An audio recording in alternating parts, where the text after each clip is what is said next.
नबी अल्लाह के भेजे हुए 1,24,000 है, लेकिन 1,24,000 नबी रसूल नहीं है।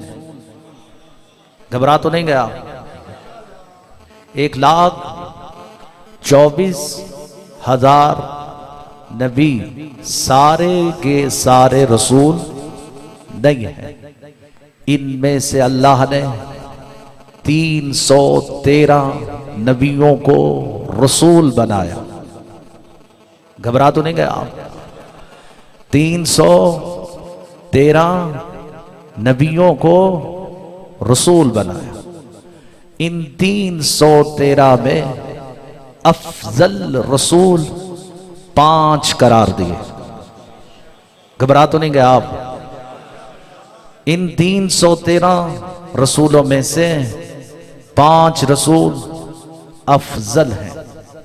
इन 5 रसूलों में भी एक अफजल है जिसका नाम मोहम्मद मुस्तफ़ा है। औलुल अज़्म पैगंबर, यासीन पैगंबर, ताहा पैगंबर, मुज़म्मिल, मुदस्सिर।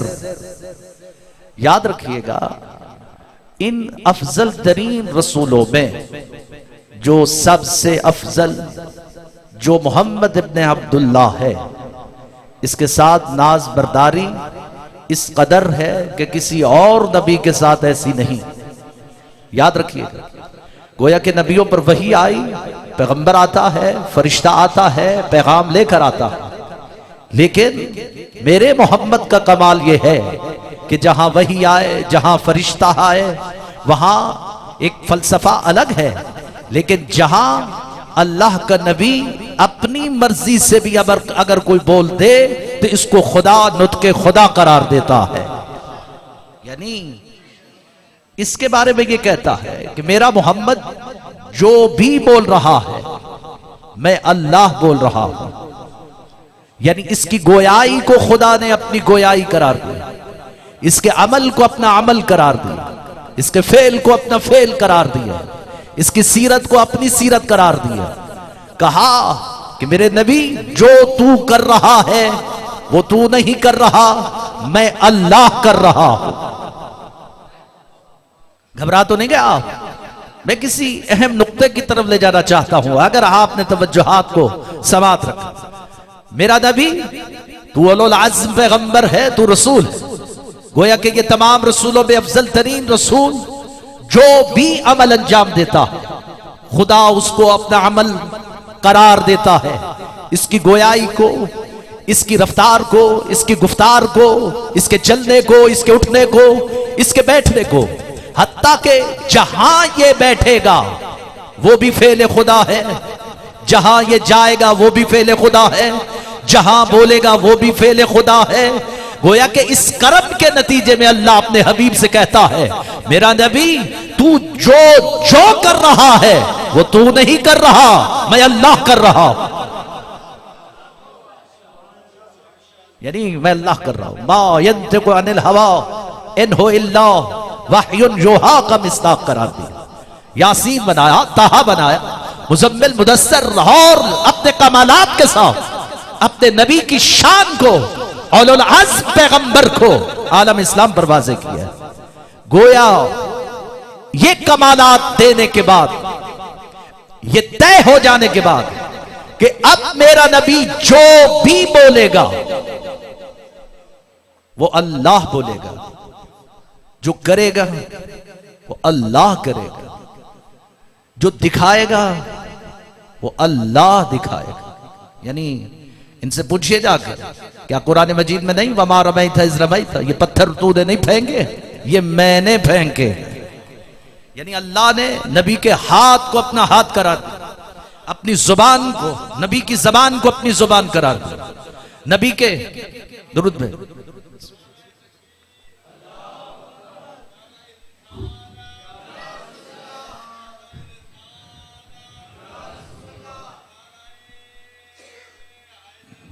यार परेशान तो नहीं आओ। गोया के ये रम्ज जिसको समझने की जरूरत है, और अगर ये चीजें समझ में आ गई, अगला मामला बहुत आसान है।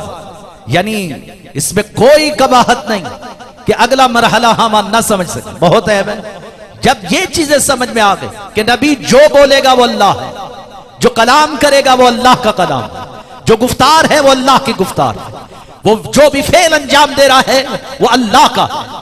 गोया कि ये बात जब तय हो जाए तो फिर ये बात समझ लेनी चाहिए कि ओहदाए रिसालत में ये बात बहुत अहम है कि मेरा नबी जो भी अंजाम दे रहा है वो मनसबे रिसालत के नतीजे में अंजाम दे रहा है, क्योंकि ये मनसबे रिसालत का तकाजा है। जब हम उसको रसूल बनाएंगे तो ये तमाम एजाजात अपने नबी को अता कर देंगे, और वो भी मनसबे रिसालत भी मामूली नहीं, औलुल अज़्म नबी के लिए ये मकाम रखा।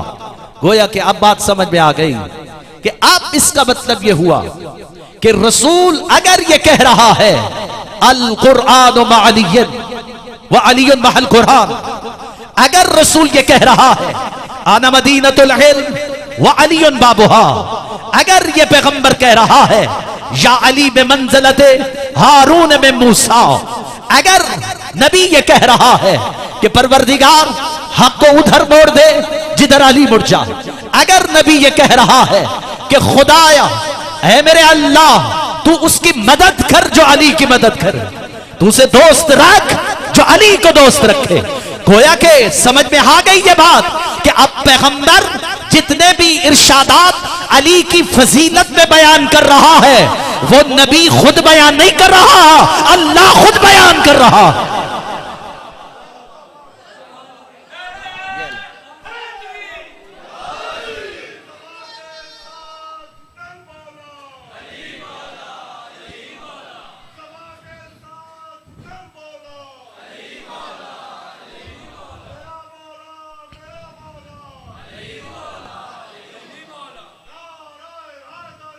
या अली या अली, तवज्जो है यार। यानी अल्लाह कहता है मेरा नबी तू जो अमल अंजाम दे रहा है ये तू नहीं दे रहा, मैं अल्लाह अंजाम दे रहा। गोया के पैगंबरे इस्लाम का हर अमल अमल खुदा, नतीजा खुदा, फिक्र खुदा, शहूर खुदा है। गोया कि ये बात मंजर दुनिया को दिखाने की जरूरत थी कि पैगंबर जो कर रहा है ये खुद से नहीं कर रहा बल्कि अमले खुदा अंजाम दे रहा है। यही वजह है कि अक्सर मकामात पर सिर्फ जुबान से नहीं अमल के जरिए से भी दुनिया को यह दिखाया। एक मकाम ऐसा था कि जहां ये तीनों जिम्मेदारियां अल्लाह का नबी अंजाम दे रहा है, गुफ्तार भी, अमल भी और नजारत भी, यानी तीन अमल एक वक्त में अंजाम देना, वो भी फेले खुदा से, यानी दिखा भी रहा है, कर भी रहा है, पहुंचा भी रहा है। गोया कि यह बात तय हो गई कि जो रसूल अमल अंजाम दे वो अमल खुदा, जो दिखाए वो अमल खुदा, जो करे वो अमल खुदा। तो दुनिया को यही तो दिखाया जा रहा था, कांधे पर बुलंद करके 1,24,000 के मजमे को दिखाकर नुत्के खुदा से कह रहा था मन कुंत मौला हो वहाज़ा अली मौला, जिसका मैं मौला।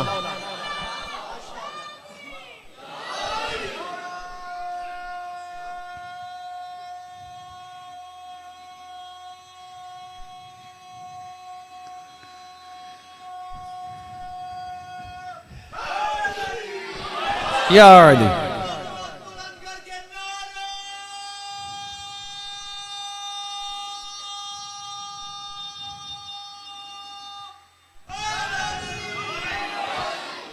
परेशान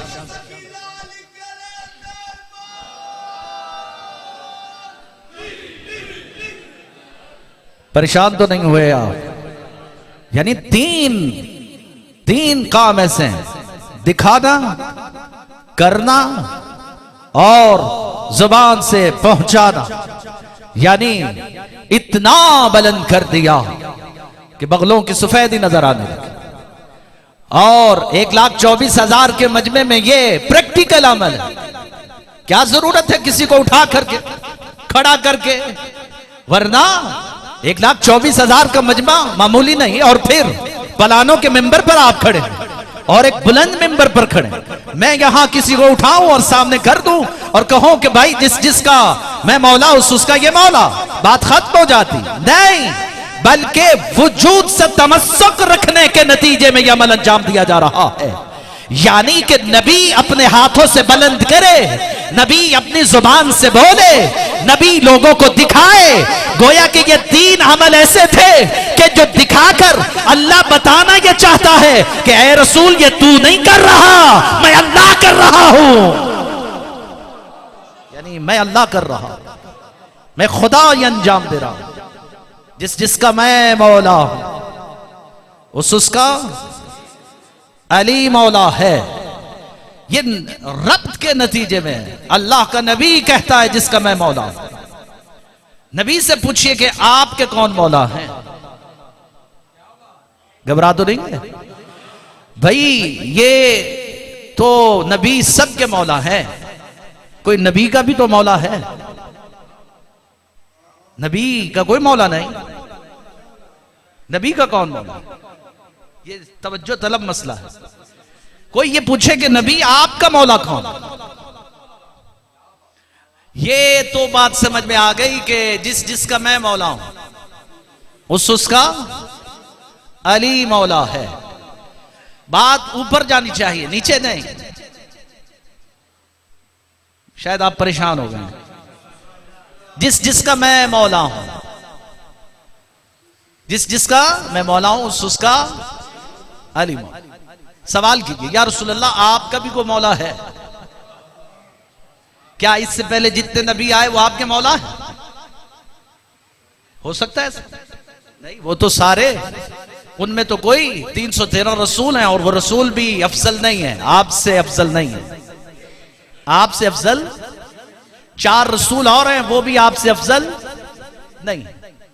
इसका मतलब है मरातिब की अगर सफबंदी की जाए तो पता चले कि अगर ये मौला हैं हर नबी के ये मौला हैं, तो फिर ये बात समझ में आ जानी चाहिए कि तमाम अफजल रसूलों में अफजल रसूल 5, 313 में से अफजल रसूल 5 में अफजल तरीन रसूल मोहम्मद मुस्तफा, ये अफजल है। इसका मतलब यह हुआ कि मौला जो होगा वो मफजूल का होगा, अफजल का नहीं। घबरा तो नहीं गया? मफजूल का हो सकता है, अफजल का नहीं। आदम रसूल से अफजल नहीं है, नूह आदम से अफजल हैं, लेकिन मोहम्मद मुस्तफा से अफजल नहीं है। इब्राहिम नूह से अफजल है, लेकिन मोहम्मद मुस्तफा से अफजल नहीं है। गोया कि जितने भी नबी हैं ये मोहम्मद मुस्तफा से अफजल नहीं है। रसूलों में से जितने भी रसूल हैं वो मोहम्मद मुस्तफा से अफजल नहीं है।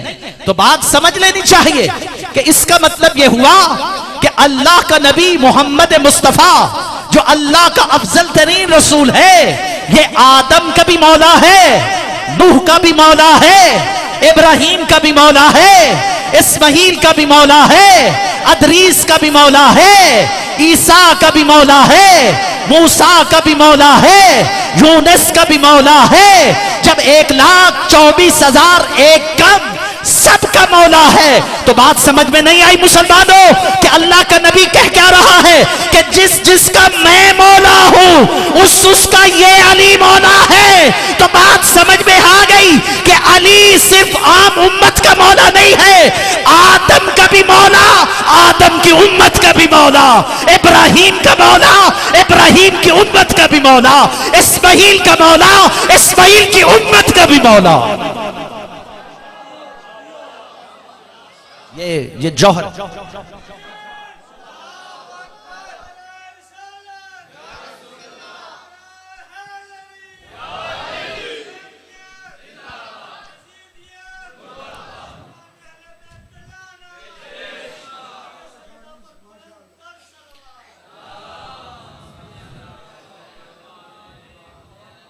मेरी बातें समझ में आ रही हैं ना?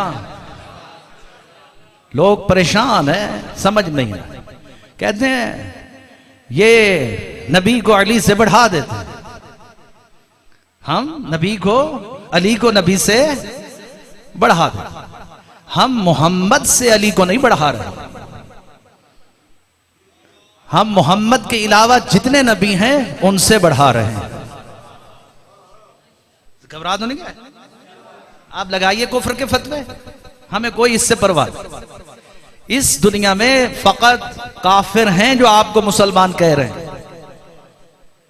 आप खुश नसीब हैं। तवज्जो है या नहीं? आप इस हवाले से बड़े खुश नसीब हैं कि हिंदू और काफिर आपको मुसलमान कह रहे हैं, वरना आप तो एक दूसरे को काफिर कह रहे हैं। वरना आप तो एक दूसरे को काफिर कह रहे हैं।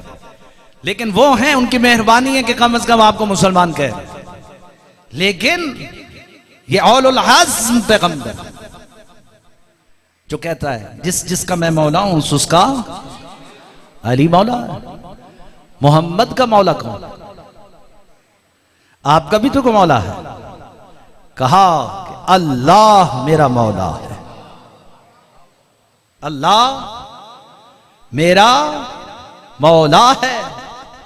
बात समझ में आई कि मोहम्मद का मौला अल्लाह, अल्लाह के बाद मोहम्मद, मोहम्मद के बाद अगर कायनात की कोई अफजल तरीन हस्ती है तो वो अबू तालिब का बेटा हैदर करार है। इसके अलावा और कोई हस्ती नहीं, कोई और हस्ती नहीं। लिहाजा अपने ख्यालों में, अपने गुमानों में किसी को भी किसी पर फजीलत देते जाओ, कोई फर्क नहीं पड़ेगा। कोई फर्क पड़ेगा?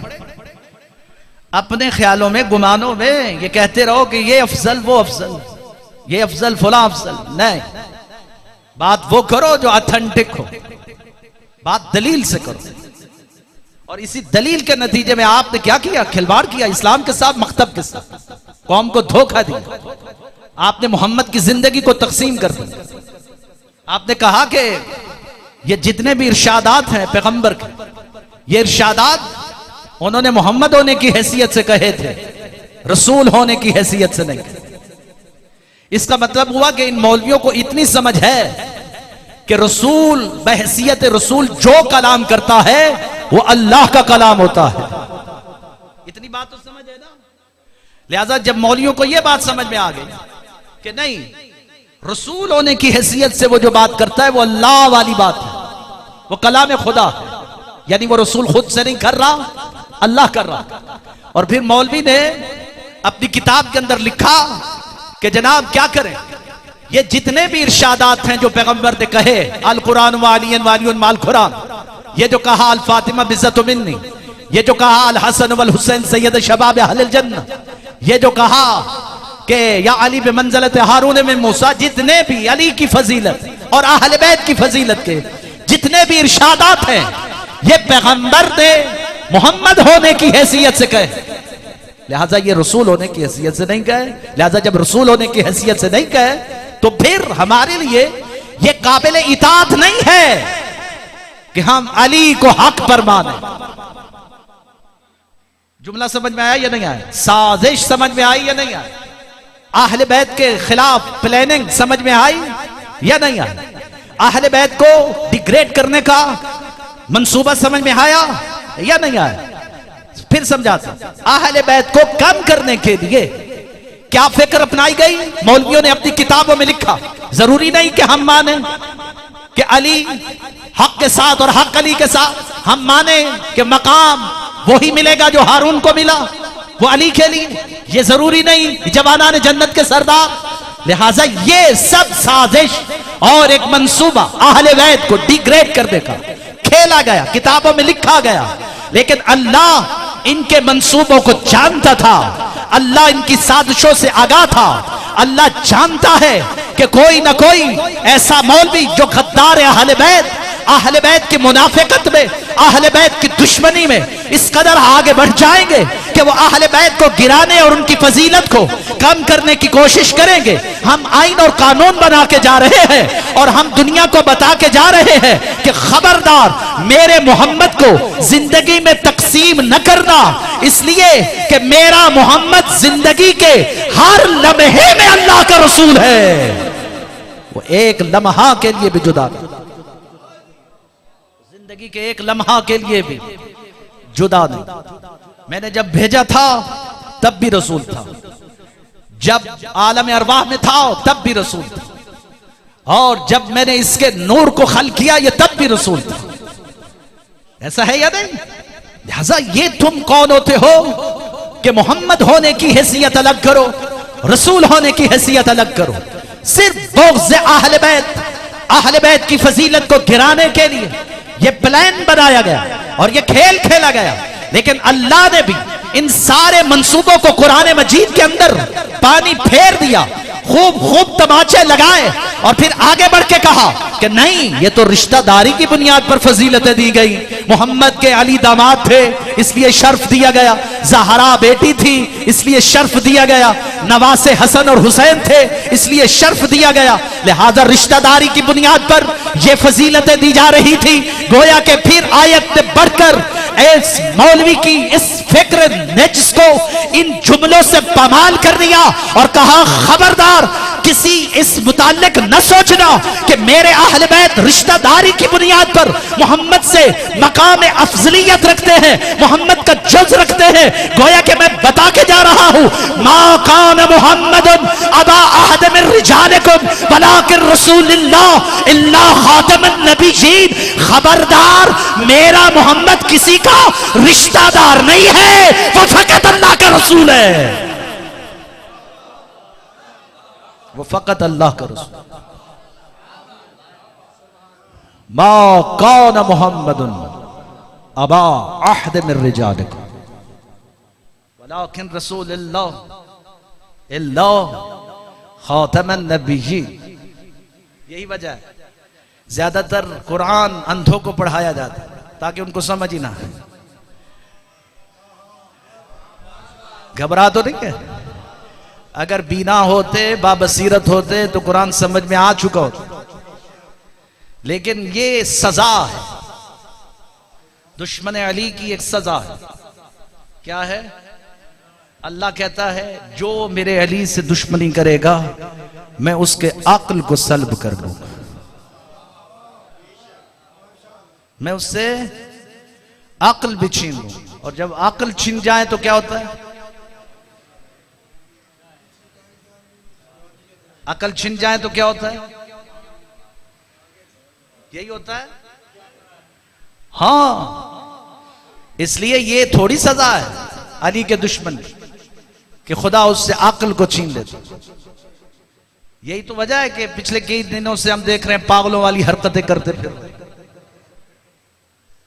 वरना दुनिया ने देख लिया कि कसरत का रोब जमाने वाले एक दिन चेहलों में इमाम हुसैन का मुकाबला नहीं कर सके। कर सके? कमाल हो गए। यानी आशूर से भी बड़ा चेहलों हुआ। ऐसे लग रहा था जैसे आसमान से फरिश्ते उतर आए। अजीब है, हम खुद हैरान थे, परेशान थे कि ये लोग कहां से आ गए। यानी हमारी 70 साल की तारीख का रिकॉर्ड टूटा है कि गलियों और कूचों में अज़ादारान सैयद शुहदा दीवाना वार हुसैन इब्न अली के मुतवाले बनकर खड़े हुए थे, नमाजें पढ़ी। हमारे मुल्तान में भी एक रैली हुई, अज़मत सहाबा के नाम पर हुई और माशाल्लाह अच्छी बात है, लेकिन एक भी जुमला अज़मत सहाबा पर नहीं पढ़ा गया और बड़ा रोब दिखा रहे थे। अल्हम्दुलिल्लाह हमने भी मुल्तान के अंदर ये उनको बता दिया था कि हम इसका जवाब देंगे इंशाअल्लाह। अरबाइन हुसैनी, यकीन करें मुल्तान के जो रूट्स थे आजादारी, वहां पैर रखने की जगह नहीं थी। लोग दीवाना वार निकले, इश्क हुसैन में निकले, सरशस्त में निकले और जवानी और अपनी मंजिल और अपने कमाल के साथ निकले।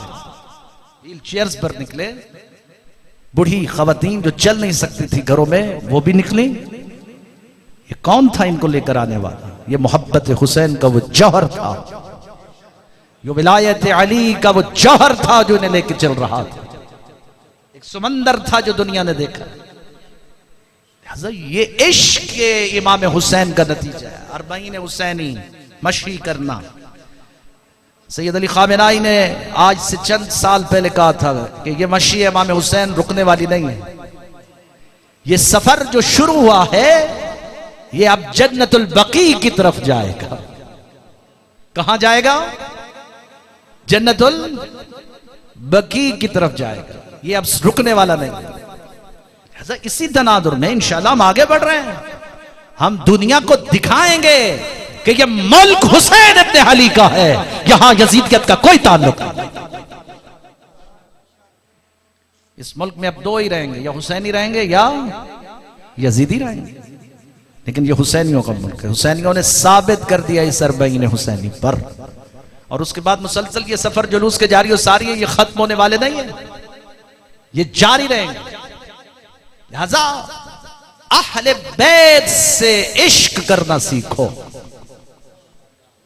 ये दुनिया को अक्लमंद बना देता है, ये दुनिया को गैरतमंद बना देता है, ये दुनिया को शुजा बना देता है, ये दुनिया को बहादुर बना देता है, ये बाज़मीर करता है। बाज़मीर हुसैन इब्न अली से ताल्लुक जुड़ जाए तो इंसान बाज़मीर हो जाता है, बेगैरत नहीं होता, दीनदार हो जाता है, बेदीन नहीं होता, हकीकी शिआर रिसालत का अलमबरदार हो जाता है, किसी और दरवाजे पर नहीं जाता। वो सरदारों का गुलाम होता है, वो नौकरों का गुलाम नहीं।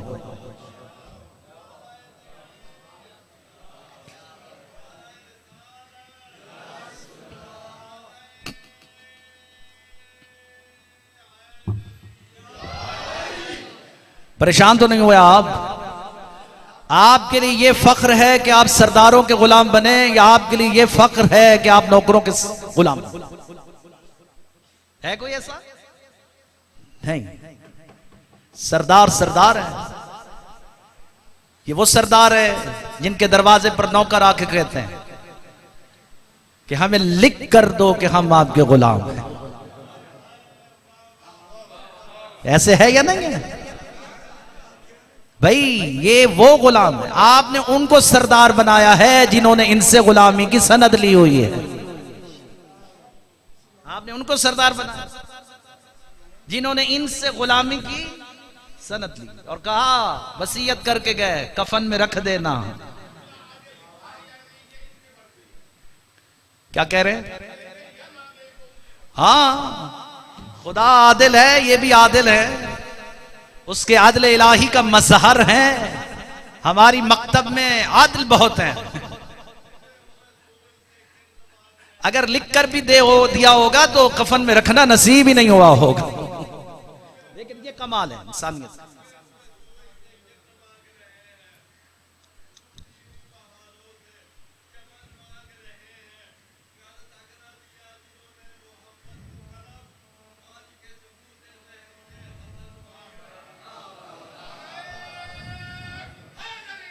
यार ये जौहर। चलिए, हाँ साहब ने जोश दिला दिया तो मैं भी एक मुसद्दस साहब को सुना ही देता हूं। सुनना चाहेंगे तो सुना देता हूं। हाँ, अगर सुनना चाहें तो सुना देता हूं। ऐ मिसम को जोरे बयां देने वाले, ऐ मिसम को जोरे बयां देने वाले, मुझे तर जुबान देने वाले। दुरूद भेजिए आले बैत मोहम्मद। बस आ गए आप साहब और मैं आपकी ज़हमतों को तमाम। ऐ मिसम को जोरे बयां देने वाले, मुझे तर जुबान देने वाले। अली की विलायत से इनकार कैसा, अली की विलायत से इनकार कैसे, जुबान दे चुके हैं जुबान देने वाले।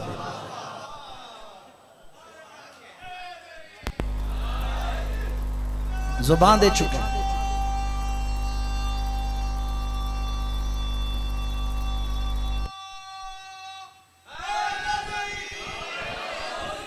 जुबान दे चुके हैं, जुबान देने वाले। कहां ये जमाना, कहां ये जमाना, कहां अहले बैत, कहां ये जमाना, कहां कहां अहले बैत, कहां लेने वाले, कहां देने वाले, कहां लेने वाले, कहां देने वाले। फाजिल इब्न साल से मैं थोड़ा सा इसका आपकी समझ में आ जाए। फाजिल इब्न साल ने मामून रशीद से ये कहा कि तुम एक तरफ तो मौला अली रजा से दुश्मनी करते हो और दूसरी तरफ उनको अपनी बेटी देते हो। ये समझ में नहीं आई। भला कोई दुश्मनों को भी बेटियां देता है? ये क्या बात है? कोई ये राज हमारी समझ में नहीं आया, जरा समझा दो। एक तरफ तो इमाम अली रजा से दुश्मनी, दूसरी तरफ बेटी। आखिर है क्या? इसने कहा इधर कान करो, कान कान में तुझे राज बता रहा हूं, किसी को बताना नहीं। अच्छा, उसने कान किया। राज की बात है, राज में ही रखनी है। आपको भी कान में ही कर रहा हूं, किसी को नहीं बतानी। भरम रखना चाहिए ना किसी। उसने कहा देखो बात सुनो, तुझे पता है इमाम अली रजा कौन है? उसने कहा फर्जंद रसूल खुदा हैं, 8वें इमाम है, ताजदार विलायत है। बस यही वजह है, चूंकि वो फर्जंद रसूल है इसलिए उनको बेटी दे रहा हूं। इनसे जो बच्चे पैदा होंगे वो फर्जंद रसूल होंगे। मेरे लिए बड़े एहसास की बात होगी कि मैं फर्जंद रसूल का नाना बन जाऊंगा। तो चक्कर समझ लिया? चक्कर समझ में आया? यानी फर्जंद रसूल का नाना बनने के ये सारा खेल खेला गया एजाज लेने। मैंने कहा मामून रशीद तेरी बड़ी मेहरबानी, तूने बड़े राज से पर्दा उठाया। अल्लाह ने भी कहा देते रहो बेटियां, एक से भी औलाद नहीं दूंगा।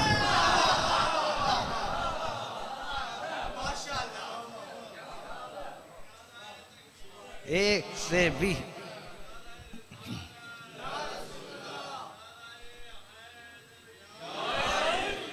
हर एक से बेटी नहीं जा मिलती। ज़ियारत वारिसा में क्या पढ़ा जाता है? अशहदु अन्नका कुन्त नूरन फिल अस्लाब शामिखा वल अरहामिल मुताहरा लम तुनज्जसकल जाहिलियतो बेअंजास। इनके बतन पाक हैं, इनके रहम पाकीज़ा, इनके घर में जिनसे औलादें हुई वो पाकीज़ा मुताहिर अस्लाब ताहिरा हैं। जिनके अस्लाब ताहिरा होते हैं वहीं से औलाद होती है। और यही वजह है इसने कहां लेने वाले, कहां। बात समझ में आ रही है नहीं आ रही? मुसद्दस के बस आखिरी जुमले कह के आपकी ज़ाहमत क़ुदमा। कहां लेने वाले, कहां देने वाले। उठाते नहीं क्यों नबी का जनाजा, कहां मर गए बेटियां देने वाले। उठाते नहीं, माशाअल्लाह, उठाते नहीं, उठाते नहीं क्यों नबी का जनाजा। हाँ, 1000 रुपया न्याज मिली है इसी जुमले पर, और ये पहली दफा मौलवी को मिल रही है। बोले जाकिरीन को मिलती है ना ये न्याज, और ये माशाअल्लाह खुदा कबूल करे। और ये मुझसे एक बड़ी जसारत हुई। एक दफा मैं मजलिस पढ़ रहा था तो लोग उठ के, वो रिवाज है बाज इलाकों में पैसे मेज के ऊपर रखते, तो मैं ख्याल नहीं किया और निकल गया। एक बंदा आया, उसने कहा आपने बड़ी हमारे साथ ज्यादती की है। आपने जो मेज पर न्याज रखी थी इमाम हुसैन की, आपने बेतकियाई की, आपने जुल्म किया। इमाम हुसैन की न्याज आप ठुकरा कर चले गए। मैंने उनसे माफी मांगी, मुझे अंदाजा नहीं हुआ था, ऐसा नहीं, गलती हो गई। यानी ये मिंबर पर जब आ जाती है न्याज, ये एक मुकद्दस एहतराम है, ये मामूली नहीं है, इसका एक मकाम है। लिहाजा ये अर्ज कर रहा हूं, उठाते नहीं क्यों नबी का जनाजा, कहां मर गए बेटियां दे, लिहाजा देते रहे बेटियां, किसी एक से भी औलाद नहीं, औलाद हुई तो शहरबानों से हुई। वो हुई कि यज़्दजर्द ईरान का वो बादशाह जब जवाल पजीर हुआ और ये असीर होकर जमाना दुवम में आई और इनको मौला अली की खिदमत में पेश किया गया। जमाने दुवम में खिलाफत दुवम का दौर था। उसने कहा ये शहजादियां हैं, असीर होकर आई। हजरत उमर बिन खिताब ने कहा था मैं इनका फैसला नहीं कर सकता, अली की बारगाह में ले जाओ।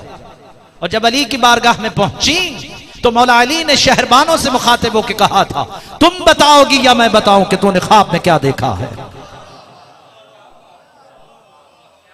तुम बताओगी या मैं बताऊं कि तुमने ख्वाब में क्या देखा। जनाब शहरबानो मुखातिब होके कहते हैं या अली, ये जो चांद को शर्मा देने वाला, ये जो हुसैन आपकी गोद में बैठा है, मुझे काले बुरके वाली ख्वाब में काले बुरके वाली बीबी ख्वाब में आकर के कहती है मैंने तुझे अपने हुसैन के लिए मुंतखब किया है, तुझे उस वक्त तक कायम रहना है जब तक कि तेरी नस्ल से मेरा 12वां मेहदी ना आ जाए। ये शर्फ और इमाम। अशहदु अन्नका कुन्त नूरन फिल अस्लाब शामिखा, ये वो माए हैं, वो ताहिरा माए हैं जिनके बतन अतहर से वो शहजादे आए जो करबला के सजे मैदान में अपने बाबा पर कुर्बान होने के लिए तैयार खड़े। और हर मां अपने शहजादे को तैयार करके खड़ी और कह रही है अकबर सबसे पहले बाबा पे तूने कुर्बान होना, कासिम सबसे पहले चचा पे तूने कुर्बान होना, और मोहम्मद सबसे पहले आपने अपने मामू पे कुर्बान होना। ये माए हैं, अजीम माए करबला की, जो करबला में कतार में खड़ी अपने गौहरे पारों को हुसैन पर कुर्बान करने के। ये शहजादी, इनमें एक शहजादी ऐसी है जो हुसैन के सीने का तावीज है, जिसके बगैर हुसैन रह नहीं सकते थे। कहते थे सकीना मेरे सामने रहा कर, तो नजर नहीं आती मैं बेचैन हो जाता हूं, तो जब नजर नहीं आती मैं बेसुकून हो जाता हूं। आदत होती थी जनाबे सैयद शुहदा की असर की नमाज मस्जिद नबी में अदा करने के बाद नवाफिल की नमाज अपने घर में पढ़ते थे, और इसलिए कि आदत है कि मैं ये नमाज सकीना के साथ खड़े होकर पढ़ता, और सकीना भी इंतजार में रहती कि मेरे बाबा आएंगे और मैं उनके साथ नमाज पढ़ता। असर के वक्त आदत थी सकीना की 2 मुसल्ले बिछा देती, एक अपने लिए एक बाबा के लिए। रोज आशूर का दिन आया और सकीना ने आदत के मुताबिक मुसल्ले बिछा दिए। अब इंतजार करने लग गई बाबा कहां हो, मुझे आवाज तो दो। लेकिन बाबा नहीं आ रहे, पुकार रही है बाबा कहां चले गए हो, मुझे आवाज तो दो। लेकिन शाम ढलती गई और रात का पहर हो गया। उम्मे कुलसूम और ज़ैनब बच्चों के दरमियान आ गए। बच्चों की गिनती करें कितने शहीद हो गए, कितने जिंदा, उनमें हुसैन की प्यारी बेटी सकीना नजर नहीं आई। कहां चली गई सकीना?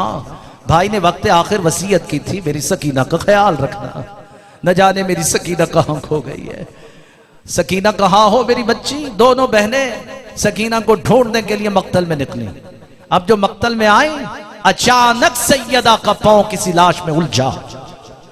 अब जो सैयदा जमीन पर गिरी, क्या देखा? एक नौजवान सीने में बर्छी खा के सो रहा, मगर सकीना नजर नहीं आई। आवाज देती है सकीना कहां चली गई हो, आवाज दो। कोई आवाज नहीं। जनाब उम्मे कुलसूम ने कहा शायद चचा के पास चली गई हो। अब दोनों बहनें नहरे फुरात के करीब आई। क्या देखा? शेर बाजुओं को कटवा के सो रहा, मगर सकीना नजर नहीं आई। कहां चली गई होगी? अभी दोनों बहनें ढूंढ ही रही थी कि एक लाश है जिसका सर कटा हुआ। वहां से आवाज आ रही थी इलैया इलैया ज़ैनब, ज़ैनब इधर आओ, अभी मेरी बच्ची रो रो कर सोई है। अदादारो अब जो सकीना, अब जो पलट कर देखा तो सकीना एक कटे हुए सर जिसकी लाश और उसके सीने पर सो रही है। आगे बढ़ी, कहां सकीना मेरी बच्ची को हाथ चली गई थी, उठो मेरे सीने से लगो। अब जो सीने से लगाया तो आजादार और ज़ैनब का कुर्ता खून से रंगीन हो गया। ज़ैनब, सकीना ये तेरे कानों से खून कैसे, ये तेरे मुंह पे तमाचों के निशान कैसे? कहा मामा मुझे बाबा की याद आने लगी, मैं बाबा को पुकार रही थी, मैं बाबा को ढूंढने के लिए मक्तल में आ गई। अम्मा मैंने शेमर के हाथ में बाबा का कटा हुआ सर देखा, मैंने कहा जालिम एक मर्तबा मुझे बाबा का सर दे दे। अम्मा वो घोड़े से नीचे उतर आया, मेरे गोशवारे छीन लिए, मेरे मुंह पर तमाचे मारे। अम्मा मैं अब तक बाबा को ढूंढ रही थी कि अचानक इस लाश से आवाज आई, सकीना मेरी बच्ची आ जाओ, मेरे सीने पर सो जाओ। बस सजादारो ये सकीना, हुसैन के दिल का तवीज सकीना। हाँ ये वो सकीना है जिंदाने शाम में बाबा के बगैर नहीं रह सकती, सारी सारी रात रोती, सारा दिन रोती। इधर यजीद के ख्वाब में ये जब आवाज जाती तो अपने नौकरों को बुलाता, ये कौन है जो बच्ची मुझे सोने नहीं देती? कहा ये हुसैन की प्यारी बेटी सकीना है, जब तक बाबा का सर नहीं आएगा इसे सुकून नहीं आएगा। कहा अच्छा अगर इतना ही अपने बाबा से मोहब्बत करती है तो मैं सुबह इसकी मोहब्बत का इम्तिहान लूंगा। आया ये अपने में तख्त पर बैठा, इसने कहा वो बच्ची कहाँ है जो अपने बाबा के बगैर नहीं रह सकती? हुसैन का सर मंगवाया जाए, तश्त में हुसैन का सर लाया गया और ये कहता है कि अगर तुझे अपने बाबा से इतनी ही मोहब्बत है तो अपने बाबा को पुकारो, अगर परवाज करता हुआ सर तुम्हारी गोद में आ गया तो मैं मान जाऊंगा, तुम मोजज़े नबूवत हो, तुम मादन नबूवत हो।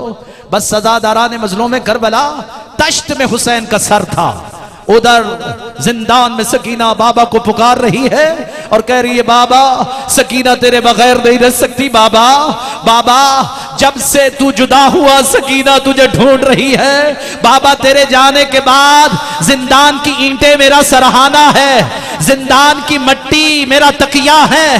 बाबा तेरे बगैर मैं नहीं रह सकती।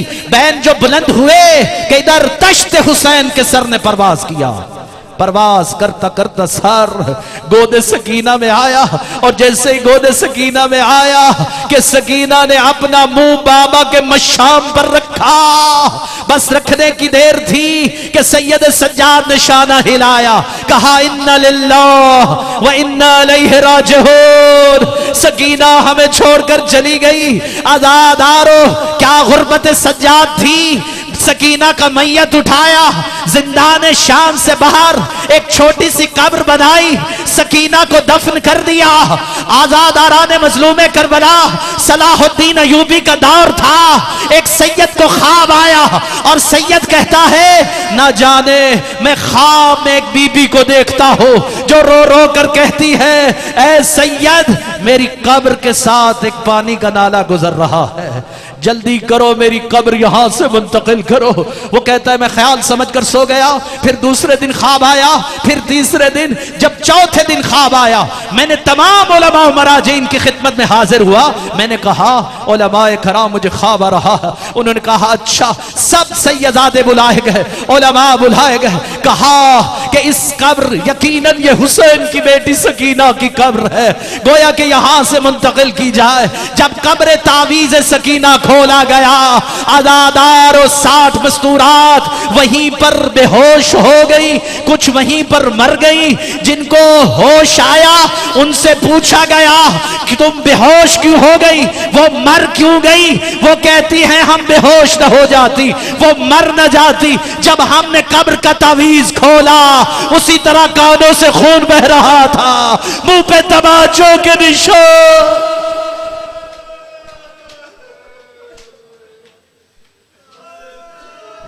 वसयअलमुल्लज़ीना ज़लमू अय्य मुनक़लिबिन यनक़लिबून। अस्सलामु अलल हुसैन व अला अली इब्न अल हुसैन व अला औलाद अल हुसैन व अला सहाब अल हुसैन व अला ज़ुर्रियत अल हुसैन।